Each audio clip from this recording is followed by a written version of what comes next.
there are passages and places in the Bible that require that do require a little bit more context to understand. The Bible didn't just fall out of the sky. It was written in real time, in real cultures, by real people, inspired by God.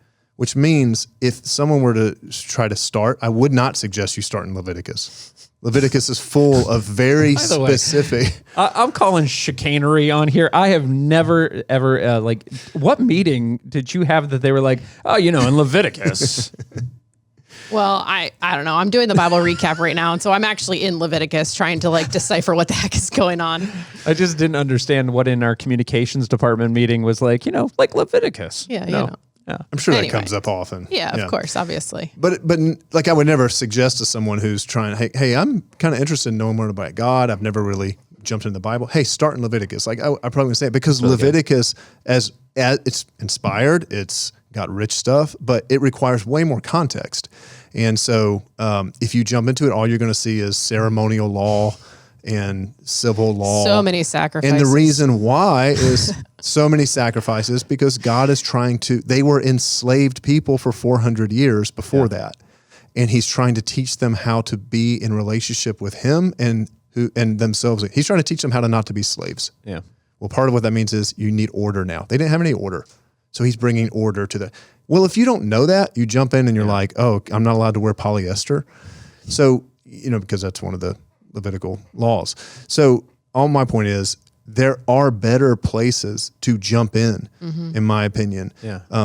It's all rich. It's all inspired. Paul says that to Timothy. He says that all scripture is inspired by God and is profitable and useful in our lives.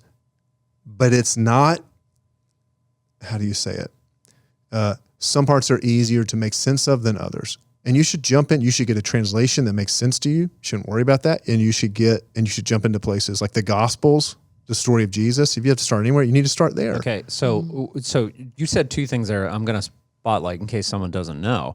So you said translation. Yep. Different languages. Yeah. So the Bible was written originally. The Old Testament was originally written in Hebrew, and the New Testament was originally written in Greek. And so every English Bible you read, anytime you read the Bible in English, it is a translation of the Hebrew or the Greek, okay? And so some translations are a little bit more archaic. And so when the King James translation, which is probably the most famous one of these and thous, has that real, but that's how they talked. They use that kind of language then. Oh, I see. So it was translated, historically, it was translated at a different time. Yeah, I can't remember the year, but I want to say 1500s. Anyways, it's back then. Long time ago. But there are other translations today that are much more sort of in our vernacular as well. So I would say get one that you understand. That's the whole point. See, we have to go back to what's the point of the Bible. Mm-hmm. It's not to be God's not trying to hide from you. God's not saying, I'm trying to hide and you got to figure this out. I put riddles in here and you got to go get a seminary degree to figure this out. No. God's saying, this is my word. This is how I have worked in this world through human history. This is what it looks like to become the people of God. And this is how I am stepping into this world in Jesus. This is what the whole thing is about, right? And so that's why I'm saying it's meant to be read. I love that. And engaged. So find one that makes sense, a translation. Find a guide that makes sense. Joanna, you mentioned devotional guides, and there's so many resources now. I think we'll talk about those a little bit later. But the point is to be engaging with it.